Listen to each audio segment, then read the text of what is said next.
Assalamualaikum warahmatullahi wabarakatuh. Kami dari kelompok 10B Biokimia 2 yang beranggotakan saya Bunga Nadia Saputri dengan NIM 06, saya Komang Lucia Dewi dengan NIM 50, saya Nabila Kamrani dengan NIM 58. Pada video kali ini kami akan memaparkan materi Biokimia 2 mengenai biosintesis lipid. Selamat menyaksikan.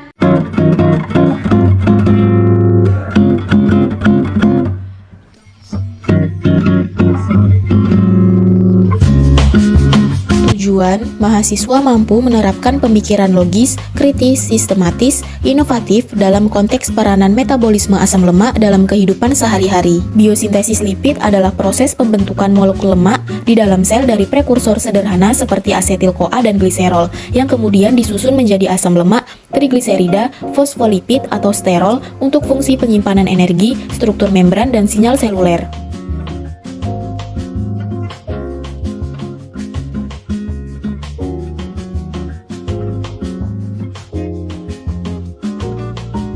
Proses biosintesis lipid pada makhluk hidup, pembentukan malonil-CoA. Biosintesis asam lemak bukan kebalikan langsung dari oksidasinya karena berlangsung melalui jalur, enzim, dan lokasi sel yang berbeda. Tahap awalnya adalah pembentukan malonil-CoA dari asetil-CoA melalui reaksi irreversibel oleh enzim asetil-CoA karboksilase yang mengandung biotin sebagai pembawa sementara CO2. Pada bakteri enzim ini terdiri dari 3 subunit terpisah. Pada hewan berupa enzim multifungsi, sedangkan tumbuhan memiliki kedua tipe tersebut. reaksi asetil-CoA karboksilase. Asetil-CoA karboksilase memiliki 3 domain utama, yaitu protein pembawa biotin, biotin karboksilase, dan transkarboksilase. Biotin karboksilase mengaktifkan CO2 lalu menempelkannya pada biotin, yang kemudian membawa dan memindahkan CO2 tersebut ke asetil-CoA melalui transkarboksilase, hingga terbentuk malonil-CoA. Lengan biotin yang fleksibel memungkinkan perpindahan antar situs aktif, dan mekanisme 2 tahap ini serupa dengan reaksi karboksilasi lain yang bergantung pada biotin.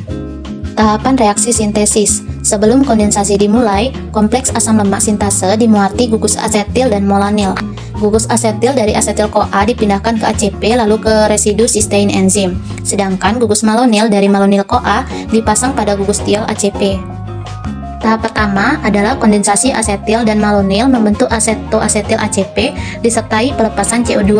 CO2 ini berasal dari pembentukan malonil-CoA dan pelepasannya membuat reaksi lebih menguntungkan secara energi.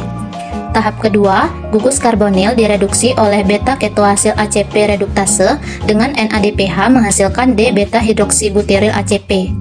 Tahap ketiga, dehidrasi oleh beta-hidroksiasil ACP dehidratase membentuk trans-delta-2-butenoil ACP.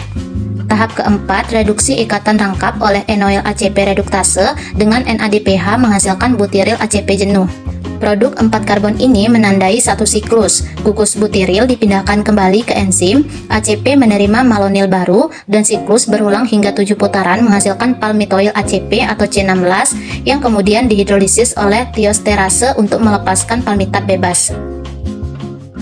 Adapun reaksi keseluruhannya yaitu 7 asetil-CoA bereaksi dengan 7 karbon dioksida dan 7 ATP menghasilkan 7 malonil-CoA, 7 ADP, dan 7 PI.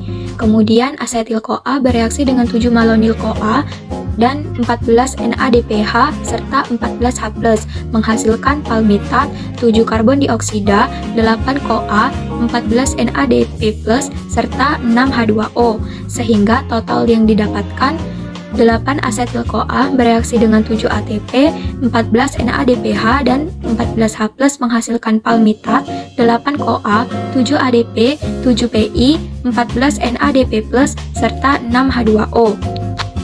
Kesimpulannya, biosintesis asam lemak adalah proses anabolik yang menyusun rantai karbon panjang dari asetil-CoA melalui perantara malonil-CoA dengan siklus kondensasi, reduksi, dehidrasi, dan reduksi yang dikatalisis asam lemak sintase serta memerlukan ATP dan NADPH.